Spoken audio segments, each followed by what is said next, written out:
লতা, সারাদিন কি কাজ করিস যে তোর আমার কাপড়গুলো ধুতেই গোধূলি লগ্নে আসতে হয় পুকুর ঘাটে? তুই যদি এভাবেই কাপড় ধুতে থাকিস তাহলে বাড়ির কাজগুলো কখন করবি শুনি? রাতের খাবার বানাবে কে? বোন কথা, তুই তো জানিসই সারাদিন সংসারের সকল কাজ আমাকেই করতে হয়। আজকে এত কাজের চাপ ছিল যে তোর কাপড়টা ধোয়ার কথা আমার মনেই ছিল না। এই জন্য আমাকে ক্ষমা করে দিস বোন। যা যা কথা, তুই এখন বাড়ি চলে যা, আমি কাপড়গুলো ধুয়েই বাড়িতে আসছি। কি যে পোড়া কপাল নিয়ে জন্মালাম, না হলে আমার মতো দেখতে আরেকজনের কেন জন্ম হতে হলো? আমি ছিলাম, এটাই তো মায়ের ঠিক ছিল, আবার তুই হতে গেলি কেন? সবাই বলে যে আমার চেহারাটা নাকি তোর মতো, এগুলো আসলে শুনতে আমার একদম ভালো লাগে না। তাই বোন, কিন্তু আমার যে বড্ড ভালো লাগে এটা শুনতে যে তুই আমার মতো আর আমি তোর মতো। আমরা দুজন জমজ তো। আসলে আমি বড়ই ভাগ্যবতী, কারণ আমার একটা বোন আছে ঠিক আমার মতো দেখতে। আহা হা হা হা, ভাব দেখলে বাঁচি না, এরকম ভাব করছে যেন সেই রানী। আচ্ছা শোন, তুই যে নিজেকে ভাগ্যবতী ভাবিস, আমি তো নিজেকে একদম ভাগ্যবতী ভাবি না। কারণ আমি চাই আমি সবসময় যেন একা থাকি, তোর সাথে থাকতে আমার একদম ভালো লাগে না। কিন্তু আমার যে তোর সাথে থাকতে বড্ড ভালো লাগে। বিধাতার কাছে এই চাই যেন আমাদের দুজনের বিয়ে এক বাড়িতেই হয়, তাহলে তোকে সারা জীবন আমি দেখতে পারবো বোন। আচ্ছা কথা, এখন তুই বাড়ি চলে যা, আর কথা বাড়াবো না, বেশি কথা বাড়ালে তোর আবার মাথায় রাগ উঠে যাবে।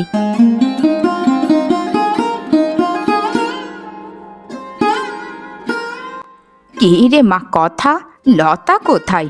সেই কখন যে গিয়েছিল দুটো কাপড় নিয়ে পুকুর ঘাটে, এখনো যে তার আসার কোনো নাম গন্ধ নেই।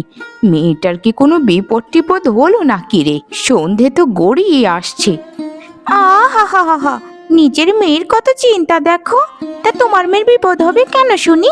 দুটো কাপড় নিয়ে তো গেছে, সে তো আর পুকুরে ডুবে মরে টরে যায়নি। কারণ আমি নিজের চোখেই মাত্র দেখে এসেছি যে তোমার মেয়ে কাপড়গুলো নিয়ে কি যেন ভাবছে পুকুরের দিকে তাকিয়ে। তোর মতো সে তো আর অকর্মণ্য নয় যে সারা দিন শুয়ে বসে হেঁটে চড়ে কাটাবে। সে সারা দিন বাড়ির কাজ সব কিছু করে। শোন কথা, এখনো সময় আছে, লতার মতো নিজের জীবনটা গড়ে তোল, তাহলে তোর জীবনটা খুব সুন্দর কাটবে রে। আর কত বল, আর কত? দুদিন পর যদি শ্বশুর বাড়িতে যাস, তারপর তো তোর শ্বশুর বাড়ির লোকজন আমাকে কথা শোনাবে যে মেয়েটাকে একরত্তি কামও শেখায়নি মাটা। তুই তো চাসই যেন আমাকে সবাই অপমান করে। শোনো মা, বাড়িতে আসতে না আসতেই কানের কাছে ঘ্যানর ঘ্যানর শুরু করে দিয়েছো তাই না? আমার এই বাড়িতে আসতে একদম ভালো লাগে না, এই জন্যই সারাদিন বাইরে বাইরেই আমি ঘুরে বেড়াই। আমাকে কেন কাজ করতে হবে? আমি কি দেখতে কম সুন্দরী? আমি কি কারো বাড়িতে কাজের মহিলা হয়ে যাব নাকি? আমি যাব বউ হয়ে, আর আমি হব জমিদারের বউ, বুঝেছো?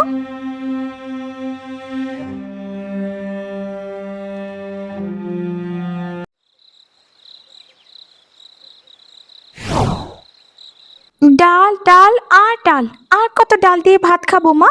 আমার আর এই ভাত খেতে একদম ভালো লাগে না। সারা দিন শুধু ডালই খাও ডালই খাও, অন্য কিছু থাকলে আমাকে দাও মা, আমি এ খাবার খাবো না। আহা হা, মেয়ের কথা শোনো, মনে হচ্ছে জমিদারের মেয়ে। আর কি দিয়ে খাবি শুনি? আমার মাথা মুন্ডু ভাজা দিয়ে? শোন, আমি তোর জন্য দিনের পর দিন পোলা মাংস এনে দিতে পারবো না, বুঝেছিস? কথা, মা এমনিতেই সংসারের জন্য কত কষ্ট করে, দয়া করে এই ডাল দিয়ে ভাতটা খেয়ে নি না বোন। আর কত মাকে চালাবি বল?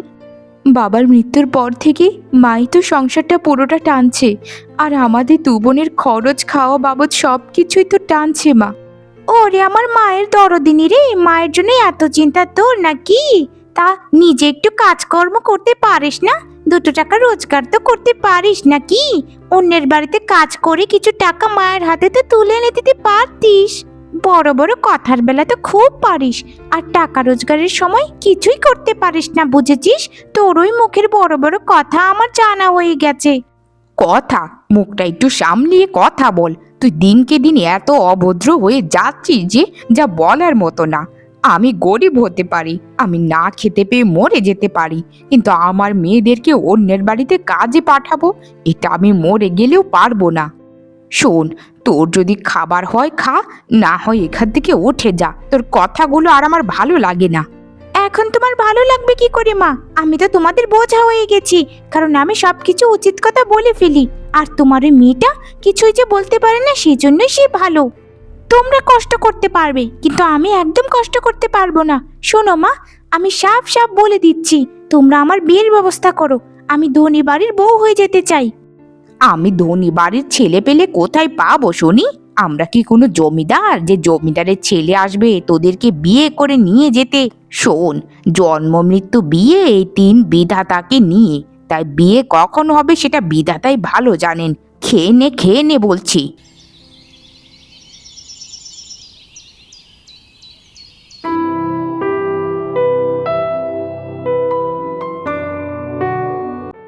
আরে অমিত বাবু, আপনি এখানে?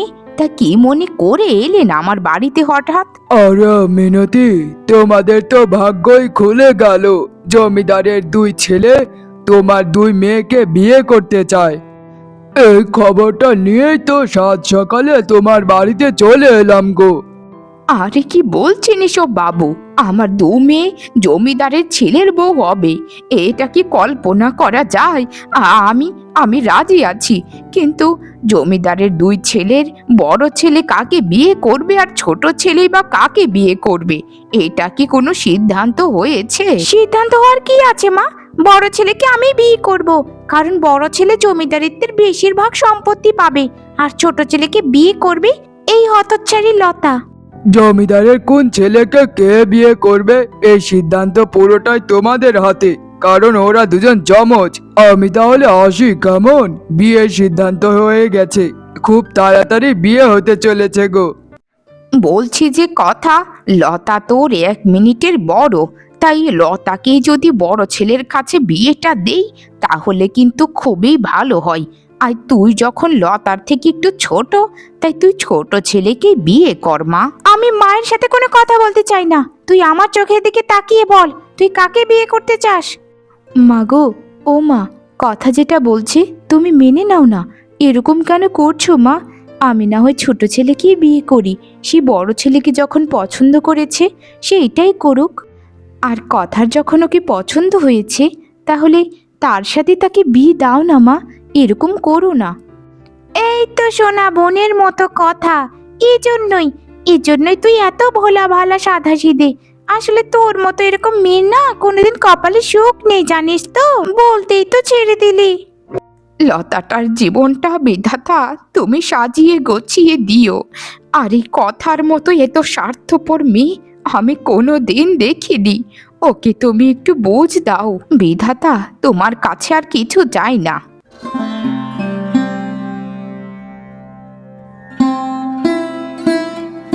লতা, এই বাড়িতে তোমার প্রথম দিন, তাই তোমাকে এই গয়নাগুলো আমি উপহার দিলাম। তুমি কি খুশি হয়েছো লতা? বলছিলাম যে এতগুলো গয়না দেওয়ার কি দরকার ছিল? এর থেকে তো ভালো এই গয়নার টাকা দিয়ে আপনার ব্যবসার কাজে সাহায্য হতো। শুধু শুধু কেন আমাকে এতগুলো গয়না দিতে গেলেন? এর থেকে তো ছোটখাটো কিছু একটা দিয়ে দিতেন। আর খুশির কথা বলছেন, আসলে গয়নাগুলো দেখে আমার খুশিতে নাচতে ইচ্ছে করছে। তুমি খুশি হয়েছো, এতে আমার সুখ। আর শোনো লতা, তুমি কিন্তু ভুলে যেও না তোমার বিয়ে হয়েছে জমিদার বাড়িতে। আমি তোমাকে সব সময় উপহার এনে দেব। দেশ বিদেশে বাণিজ্য করে আমি নানা রকম উপহার নিয়ে আসবো তোমার জন্য। তুমি এই গয়নাগুলো আজকে থেকে পরেই থাকবে, বুঝেছো? আচ্ছা ঠিক আছে, আপনি যেমনটা বলবেন আমি তেমনটাই করব। আচ্ছা তাহলে আপনি থাকুন, আপনার জন্য আমি খাবার বেড়ে নিয়ে আসি। বেলা তো আর কম হলো না। আচ্ছা ঠিক আছে লতা, তাহলে তুমি যাও, আমরা দুজন একসাথে খাবো কেমন? তোমার জন্য খাবার বেড়ে নিয়ে এসো। কি হলো, সারাদিন তুমি কোথায় ছিলে? আমাকে বিয়ে করার পর থেকে যে বাইরে চলে গিয়েছিলে, তখন থেকে তো আর ফিরে আসলে না। আর শুনেছিলাম বিয়ের প্রথম দিন স্বামী তার বউকে কিছু না কিছু উপহার দেয়, আর তুমি তো নিজের কথাই চিন্তা করে কোথায় জানি চলে গিয়েছিলে। একটা চুনোপুটি তো দূরে থাক, সামনেই তো আসলে না। জমিদার বাড়িতে দাঁড়িয়ে জমিদারের ছেলের সঙ্গে গলা উঁচু করে কথা বলতে লজ্জা করছে না? অসভ্য মেয়ে, তোকে আমি কি দেব শুনি, কি দেব তোকে? বিয়ে করেছি যে এটাই তোর সাত কপালের ভাগ্য, বুঝেছিস? তোকে আমি কিছুই দেব না। আগে ব্যবহারটা ঠিক কর, তারপর দেব। কেউ কি তার স্বামীর সাথে এরকম উঁচু গলায় কথা বলে? জানি না জীবনে কি পাপ করেছিলাম যার জন্য তোমার মতো এরকম একটা বউ আমার কপালে জুটলো। ও আচ্ছা, উপহার চাইলাম দেখে গালগুলো ফুলিয়ে দিলে, তাই তো? তোমার উপহার তোমার কাছে রাখো, আমার কোনো উপহারের দরকার নেই, বুঝেছো? আমিও জানি না কোন কপাল নিয়ে এই সংসারে আসতে গেলাম। তোমার আরেক বোনকে দেখে আমি পছন্দ করেছিলাম, ভেবেছিলাম দুজনের সাথে দু বোনের বিয়ে হলে আমাদের জীবনটা সুখে শান্তিতে কাটবে। কিন্তু কে জানতো দুজনের ব্যবহার দু রকম। যমজ হলে চেহারা এক হলে যে এক মনের হবে সেটা কোনো কথা নয়, সে কথা আমি ভুলে গিয়েছিলাম। কোথায় যাচ্ছ শুনি? দাঁড়াও, দাঁড়াও বলছি, আমার কথার প্রশ্নের উত্তর দিয়ে যাও। আমি আমি যেতে দেবো না তোমাকে, বলছি। এদিকে এসে বলছি। পালিয়ে আর কোথায় যাবে? আমি উপহার নিয়ে ছাড়বো। আমি এ বাড়িতে এসেছি টাকা পয়সা গয়নাকাটি এসব ওড়ানোর জন্য। আমি কি বিয়ে করেছি সাধে নাকি?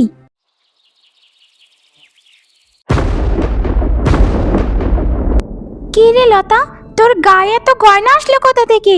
যখন বিয়ে করে এসেছিলিস তখন তো তোর গায়ে তো গয়না ছিল না। এই গয়নাগুলো কোথায় পেয়েছিস শুনি? আমাকেও দে বলছি। আরে কথা, এটা তুই কেমন কথা বলছিস? এগুলো আমাকে আমার স্বামী নিজে কিনে এনে দিয়েছে, আমাকে বিয়ের প্রথম দিনের উপহার হিসেবে। এগুলো আমি তোকে দেব কি করে? তোর স্বামী তোকে কিছু দেয়নি? ইয়ে মানে দেবে বলেছে, দেবে বলেছে। আচ্ছা, ইয়ে মানে একটা কথা বলতো আমাকে, তোর স্বামী এত টাকা পায় কোথা থেকে রে? আসলে তুই যে কি বোকার মতো কথা বলিস না, ওরা হচ্ছে জমিদার, ওদের কি টাকা পয়সার কোনো অভাব আছে বল? আচ্ছা শোন, তুই আমাকে একটু সাহায্য কর, আমি হাতে হাতে রান্নাটা করে নিই, কেমন? আরে না না না, আমি রান্না বান্না করতে পারবো না, বাড়িতেই রান্না করে নি, আর এখানে এসে জমিদার বাড়ির খাবার রান্না করব। তুই রান্নাটা করে ফেল, বুঝেছিস? আমি এসব কাজ টাজ করতে পারবো না। আমি একটু যাই, শরীরটা খারাপ লাগছে রে, খুব বিশ্রাম নিতে হবে।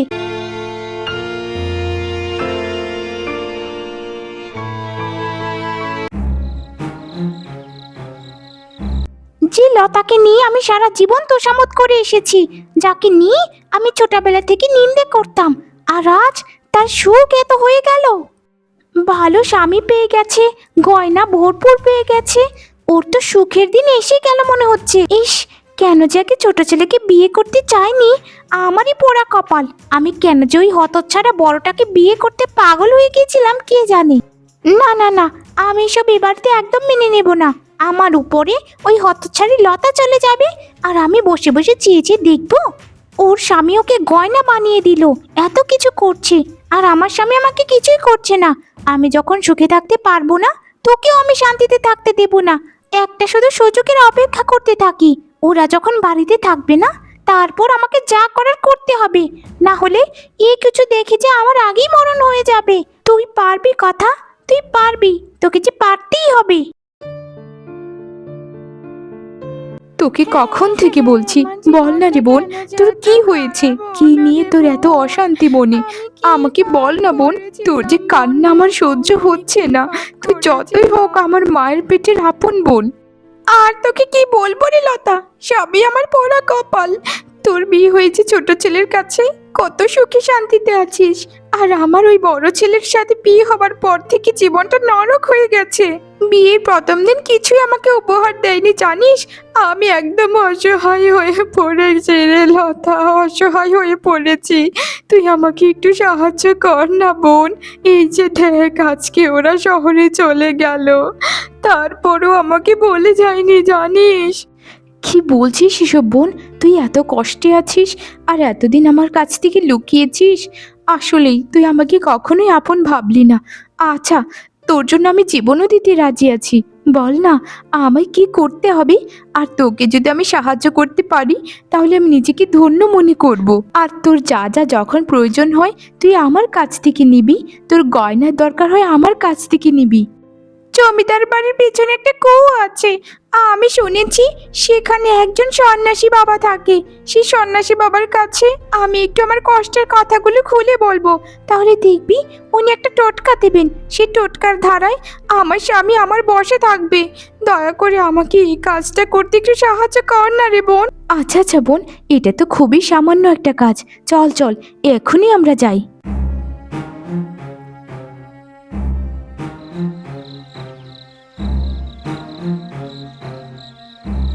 কথা, এখানে তো সাধু বাবা নেই, তাহলে সাধু বাবা কোথায় চলে গেল? তুই একটু ভালো মতো মনে কর বোন, তোর মনে হয় কোথাও ভুল হচ্ছে। আরে না না, আমার কোনো ভুল টুল হচ্ছে না রে, তোরই কোনো ভুল হচ্ছে।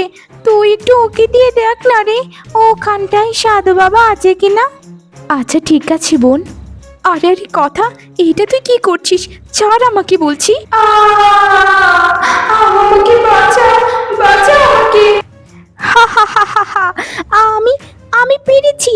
তুই পেরেছিস কথা, তুই পেরেছিস। আর এই গভীর কুয়ো থেকে তোকে তোলার সাধ্যি এই পৃথিবীর কারণে কারণে তুই মর হতচ্ছাড়ি। তুই আমার অসুখের কারণ হয়ে দাঁড়িয়েছিস সব সময়, তুই মর। আরে কি আশ্চর্য, এটা আবার কেমন কুয়ো? এই কুয়োর ভেতর তো শ্বাস নির্দ্বিধায় ফেলা যাচ্ছে। দেখি তো একটু সামনে গিয়ে।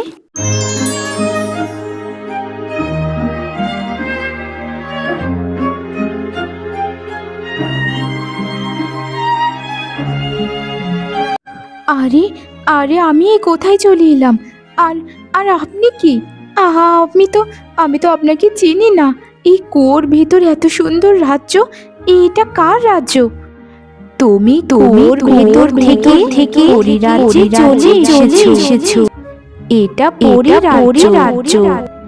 তুমি ভয় পেও না ভালো বউ। তোমার ভালো মনের ব্যবহারের জন্য তুমি এখনো বেঁচে আছো। না হলে তুমি এত ওর পেটে চলে যেতে। আমি বুঝতে পারছি, কিন্তু আমি যে বাড়ি যেতে চাই আমার স্বামীর কাছে। জানি না উনি উনি আমাকে ছাড়া কি করে থাকবেন। আমাকে দয়া করো পরিবন্ধু, আমাকে একটু সাহায্য করো। আমার যমজ বোনের প্ররোচনায় পড়ে, তার ফাঁদে পড়ে আমি এখানে চলে এসেছি। তুমি যদি চাও আমি ওকে শাস্তি দিতে পারি। তুমি শুধু একবার ভালো ওকে এমন শাস্তি দেব যে জীবনে শিক্ষা হয়ে যাবে। না না পরিবন্ধু, যতই হোক সে আমার বোন, আমার মায়ের পেটের আপন বোন। দয়া করে ওকে কোনো শাস্তি দিও না, শুধু আমাকে আমার বাড়ি ফিরতে দাও বন্ধু। তোমার কাছে আর কোনো কিছু চাওয়ার নেই আমার। ঠিক আছে। এসব কি বলছেন বড় বৌদি? আমি এটা বিশ্বাস করি না। লতা আমাকে ছেড়ে কোথাও যেতে পারে না, সে মরতে পারে না। দয়া করে সত্যটা খুলে বলুন। লতা, লতা, তুমি আমাকে ছেড়ে যেতে পারো না লতা।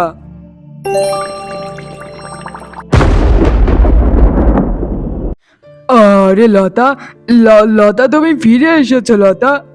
আমি আমি তো ভয় পেয়ে গিয়েছিলাম। দয়া করে বলো তোমার সাথে কি হয়েছে। তুমি তুমি আমাকে সত্যি কথা সব খুলে বলো। আজ যদি আমি সত্যিটা সব বলি, তাহলে আমার আপন বোনের সংসারটা ভেঙে চুরমার হয়ে যাবে। তারপর সে কোথায় যাবে? মা তো চিন্তায় মরেই যাবে। না না, আমি সত্যি বলবো না কখনো। আর বলো না গো, রাতে একটু কুয়োর ধারে গিয়েছিলাম কুয়ো থেকে জল আনতে। আসলে অনেক দিন ধরে কুয়োর জল খেতে খুব ইচ্ছে করছিল, তাই উপর হতে কুয়োতে পড়ে গেলাম। কিন্তু পড়ে যাবার পর এক জাদুকরি পড়ে এসে আমাকে বাঁচালো। না হলে আজ আমি তোমাদের ছেড়ে ওপারে থাকতাম, ওই দূর আকাশে। আর আমি জানি আমি মরে গেলে তোমরা সবাই অনেক কষ্ট পাবে, বিশেষ করে আমার যমজ বোন, সে তো আরো বেশি কষ্ট পাবে। লতা কি সত্যি মানুষ, নাকি কোনো দেবতা?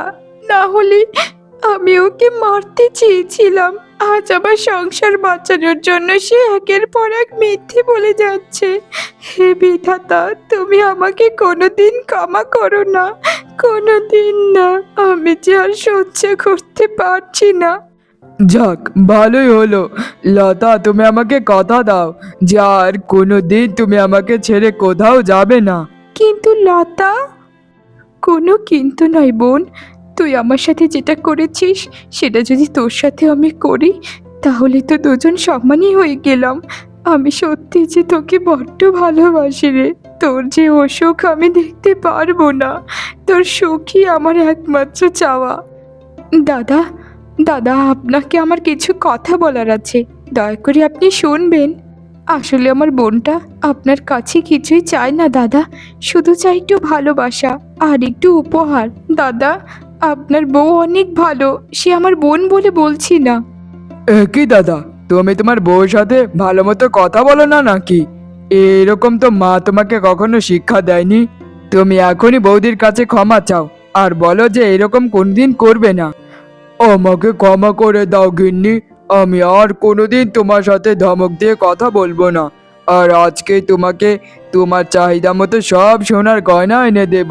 তুমি এবার একটু হাসো, আমার ভুল হয়ে গেছে গিন্নি, আমাকে ক্ষমা করে দাও। পাপের প্রায়শ্চিত্ত যে আমি করতে পারছি না বোন, করতে পারছি না। তুই আমাকে মাফ করে দিস। তুই আমার জীবনটাকে এক নিমিষেই বদলে দিলি। আমি আমি বড্ড বড় পাপী, তবে আমি চাই বিধাতা আমাকে ক্ষমা না করুক। আরে কি হলো রে পাগলি, এই সুখের দিনে তোর চোখে জল কেন বল? তোর চোখে যে জল মানায় না রে, একটু দয়া করে হাস, তোর হাসিটাই আমার যে সব থেকে প্রিয়।